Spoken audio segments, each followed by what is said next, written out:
This week on Supercars Talk, we say hello to Phillip Island and goodbye to the shed.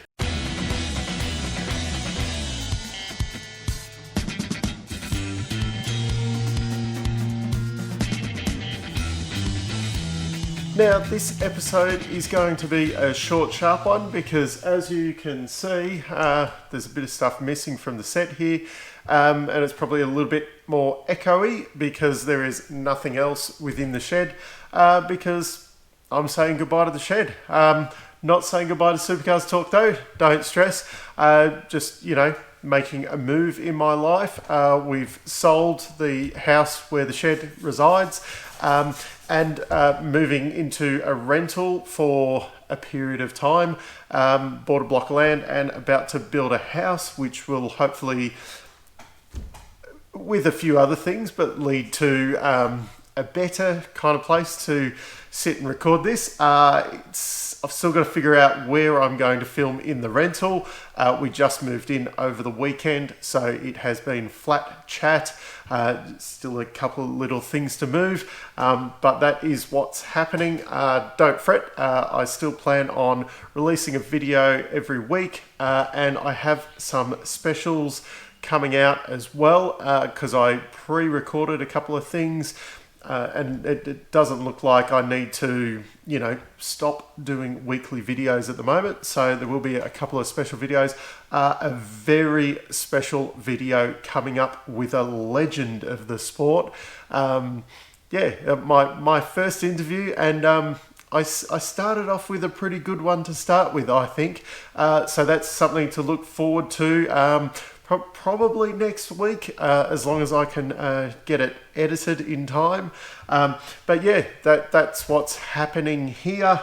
In Supercars news this week, not so much to report. Obviously, with we're all in lockdown, and there's no racing happening at the moment, so probably a convenient time to move from that respect.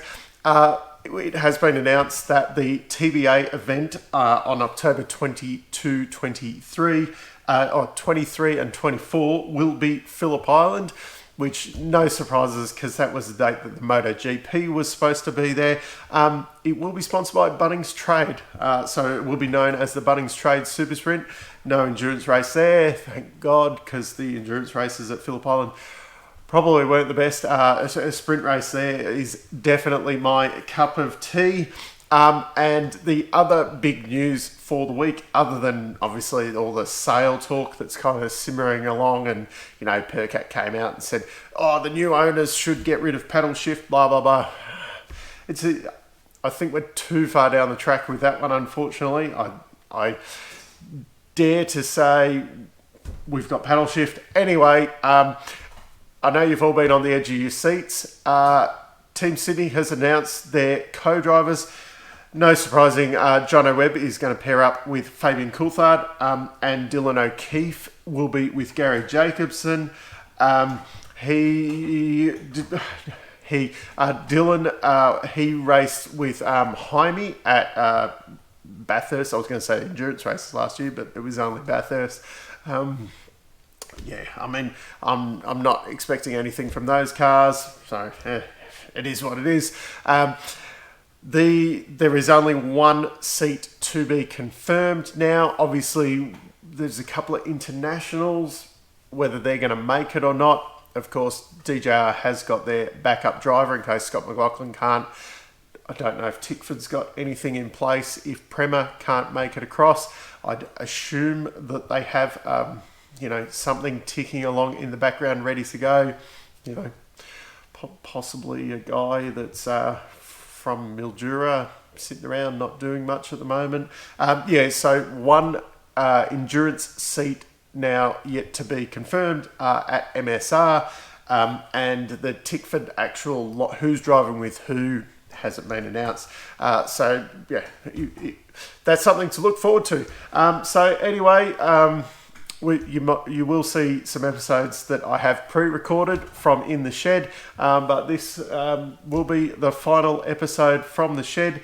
It has done me quite well over the last 3 years, I think it is, about that I built it, and then started recording videos, and I built this proper set in here, so it will be sad to see that go, but yeah, as I said, hopefully moving on to bigger and better things. Just a bit of a temporary kind of set will be happening in the rental that I still have to decide where I'm going to do it, because there's not a lot of room. And the shed that we've got is, there's enough room for the lawnmower and a whippersnipper, and that's about it. So it definitely will not be a shed-based, what would we call this, a vlog each week. So anyway, the shed signing off. I'm still Dave, and I'll catch you later.